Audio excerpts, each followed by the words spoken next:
মা বোনদেরকে বলবো, আপনারা নামাজের মুসল্লায় বৈশা আমার জন্য খাস করে দোয়া করবেন। আমি কিন্তু এখানে ওই যে নামের জন্য আসি নাই, রাষ্ট্রতন্ত্রে গুরুত্বপূর্ণ ষড়যন্ত্রের মোকাবেলা করে রাষ্ট্র এবং রাষ্ট্রের মানুষকে এবং এই দেশের মেহনতি মানুষের অধিকার প্রতিষ্ঠার লক্ষ্যে মানবিক যোদ্ধা হয়ে আপনাদের পাশে থাকার জন্য আমি আসছি। আজকে আমরা কেন এখানে একত্রিত হয়েছি আপনারা সবাই অবগত হয়েছেন।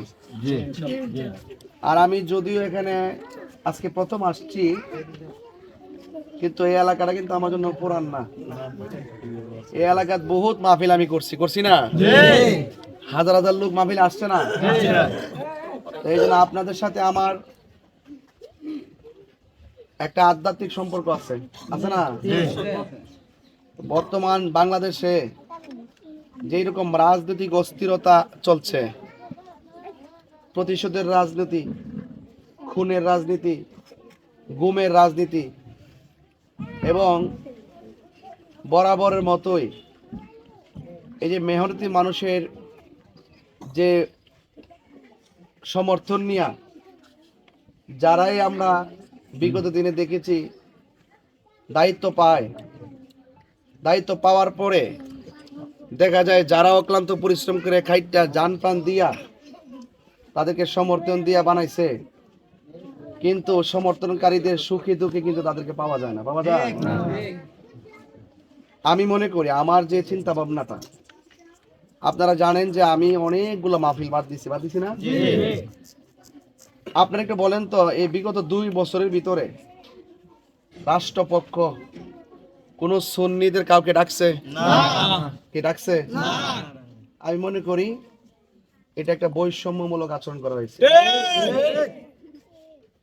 আমরা যদি দায়িত্ব পাই, আমাদের সমাজে হিন্দু, খ্রিস্টান, বৌদ্ধ, মুসলমান, ধনী দরিদ্র যারা আছে সবাই বাস করবে, কিন্তু কাউকে আমরা মাইনাস করব না। সম্প্রীতির মাধ্যমে সবার সুখে দুঃখে পাশে থাকবো। আমরা আরেকটা জিনিস খেয়াল করছি, এই বাংলাদেশের যে রাজনৈতিক অস্থিরতা, এই অস্থিরতার মধ্যে আরেকটা অস্থিরতা হলো এই দেশে, বিশেষ করে মাধবপুর, সোনারঘাটে শতকরা 90% সুন্নি। আপনারা বুকে হাত দিয়ে বলেন, সুন্নি হিসাবে আপনারা যে নেতা নির্বাচন করছেন, বানাইছেন জীবনে বহুত, সুন্নি হিসাবে সুন্নিদের ভোট নিয়ে আজ এত প্রতিনিধি হইল, সুন্নিদের যে মসজিদ একটা আছে, মাদ্রাসা আছে, ইমাম সাহেবরা আছে, তাদের কি সরকারি ভাবে রাষ্ট্রের পক্ষ থেকে স্পেশাল কোনো বরাদ্দ, কোনো সুযোগ সুবিধা দিছে? পাইছেন না আপনারা? পাইছেন না। কিন্তু তাইলে দেখা যায় জায়গা জায়গা শুধুমাত্র সুন্নিরা এলাকা ভিত্তিকই বৈষম্য শিকার হচ্ছে না, রাষ্ট্রীয়ভাবে বৈষম্য শিকার হচ্ছে। তো আমার আদর্শটা হলো, আমার চিন্তা ভাবনা হলো, এই অস্থিরতা দূর করে আমি মনে করি যারা আমাকে ভোট দিবে তারাও এই দেশের মানুষ, যারা আমাকে ভোট দিবে না তারাও আমার এই দেশের নাগরিক। ঠিক না? আমরা ঠিক না বেটি? এবং বাংলাদেশের এই পরিবর্তন আনতে হবে। এই বৈপ্লবিক কথাগুলো আপনাদের কণ্ঠ হয়ে সংসদে বলার জন্য আপনাদের দোয়া এবং আশীর্বাদ আমি চাই। এই কথাগুলো হিম্মতের সাথে বলার জন্য আমি স্বতঃস্ফূর্তভাবে চিন্তা ভাবনা নিয়ে কিন্তু মাঠে এসেছি। আপনারা আমার জন্য খাস করে দোয়া করবেন।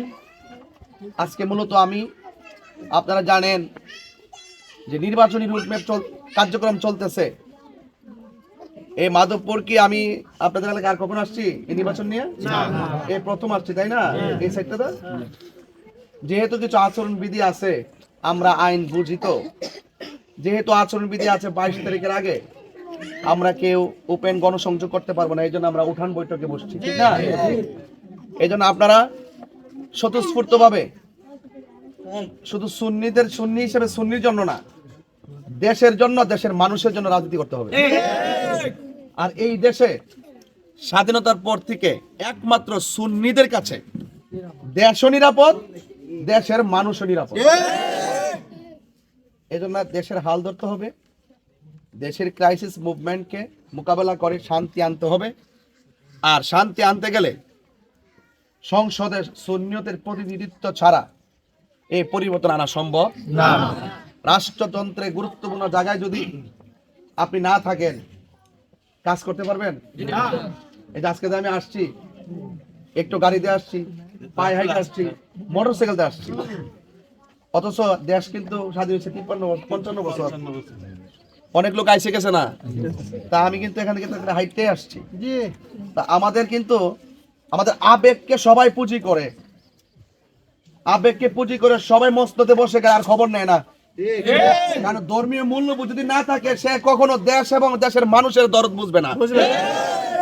যারা শুধু ক্ষমতাই বুঝে, তারা মানুষের কষ্ট বুঝে না। কথা বুঝতে পেরেছেন? এদের আমি চাই 3টা বিষয় আমি কাজ করব। কয়টা? এটা আমার ওয়াদা, এটা আমার প্রতিশ্রুতি, এটা আমার অঙ্গীকার।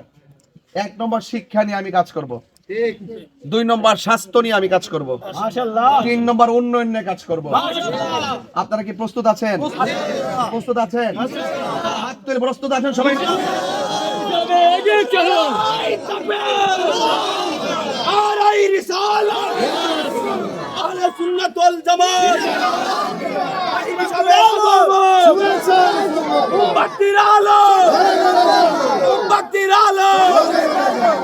আমার ভাইরা, আমার মা বোনদেরকে বলবো, মা চাচিদেরকে বলবো, আপনারা সবাই অবগত হয়েছেন আমার মার্কাটা কি, ঠিক না? আমরা মার্কাটা কি দিছে, এই জন্য আপনারা এই মার্কাটা শুনলে কিন্তু একটা তরিকাপন্থীদের একটা মায়া লাগে, লাগেনি? তবে আশা করব আমার মা বোনদেরকে বলবো, আপনারা নামাজের মুসল্লায় বৈশা আমার জন্য খাস করে দোয়া করবেন। আমি কিন্তু এখানে ওই যে নামের জন্য আসি নাই, রাষ্ট্রতন্ত্রে গুরুত্বপূর্ণ ষড়যন্ত্রের মোকাবেলা করে রাষ্ট্র এবং রাষ্ট্রের মানুষকে এবং এই দেশের মেহনতি মানুষের অধিকার প্রতিষ্ঠার লক্ষ্যে মানবিক যোদ্ধা হয়ে আপনাদের পাশে থাকার জন্য আমি আসছি। তো সেই জন্য আপনারা আমার জন্য খাস করে দোয়া করবেন, বাড়ি ঘরে সবাইকে বলবেন আমার জন্য দোয়া করার জন্য। আবারও আপনাদের সঙ্গে আমার দেখা হবে। আল্লাহ যেন সবাইকে ভালো রাখে, সুস্থ রাখে। আসসালামু আলাইকুম ওয়া রাহমাতুল্লাহ।